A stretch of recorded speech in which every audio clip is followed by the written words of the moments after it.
Butterfly, you fly so high, you make me want to touch the sky. Butterfly, you fly so high, oh, you make me want to touch the sky. I should mention that the chorus I wrote and the rest of it is a poem that I found online by an unknown author.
Thank you all for being here and for caring about butterflies.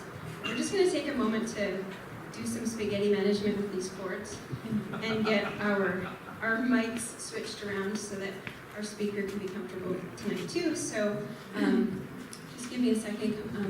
I'd like to introduce Caitlin. She started her work in the Sinlahican 17 years ago. She was interning there. And I found out about her work when we were doing the field trip last summer. And she had just come out with this book about butterflies of the Sinlahican. And maybe it was even a little before that. I emailed her and asked her if she could come out.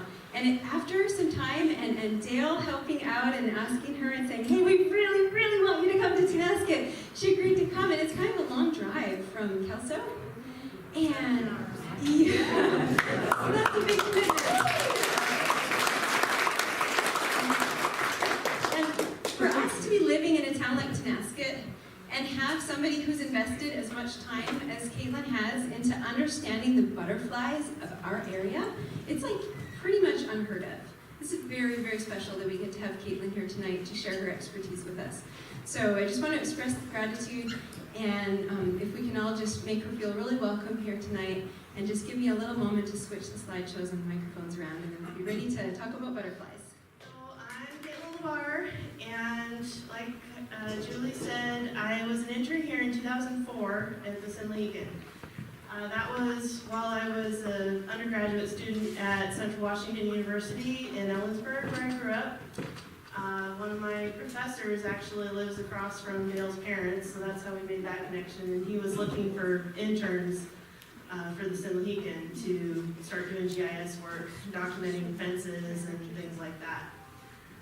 And when he found out that I was infatuated with butterflies, he wanted me to add that on, and so we started an insect collection, or butterfly collection in the wildlife area. And then I went on to get my master's degree in environmental science and conservation biology at WSU Vancouver. decided that I would rather be doing butterflies and that sort of thing on my spare time. So I reverted back to my undergraduate degree was in geography, and so now I work as a GIS analyst making maps. I've self-published a couple books in 2017, and then last year came out with a book that I co-authored with Bob Pyle. He wrote pretty much all of the text, and then I handled the photography side of things, gathering the photos from people. A lot of the photos in there are my own too. So I'm just involved in a lot of different projects. I spend most of my spare time working on something to do with butterflies. So tonight, I'm just going to cover a quick intro of butterfly anatomy and life history, and then we'll look at what makes Okanogan County such a great hotspot for butterflies and use the Mohican as kind of an example. And then we'll get into more detail about the butterflies that are here. I'm going to cover the different groups and kind of what you can expect, what to look for, some of the more common host plants, things like that.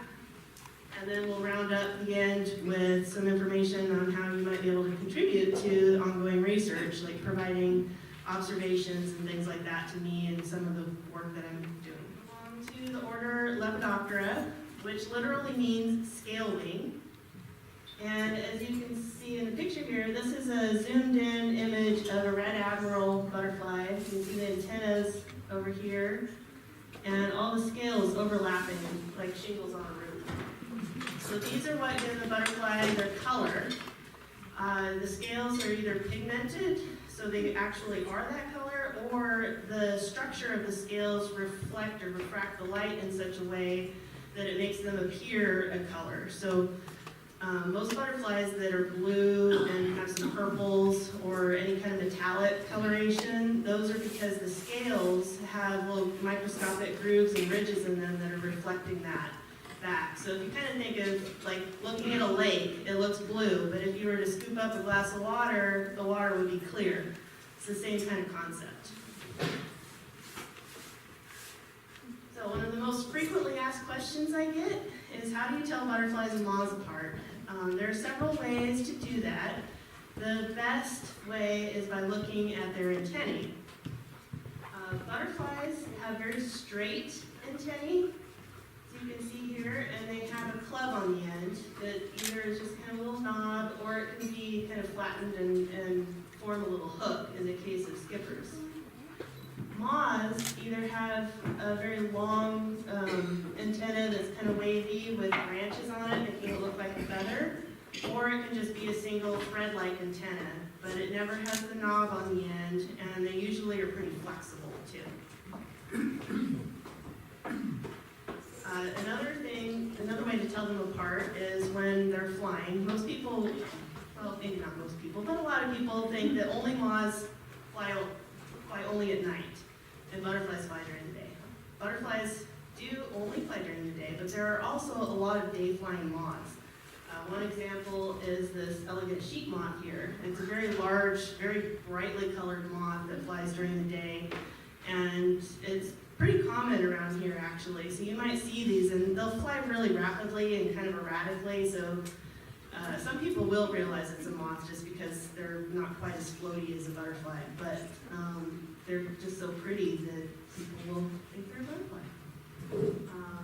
And then there are a lot of moths, of course, that fly at night, usually the darker colored ones, brown and black.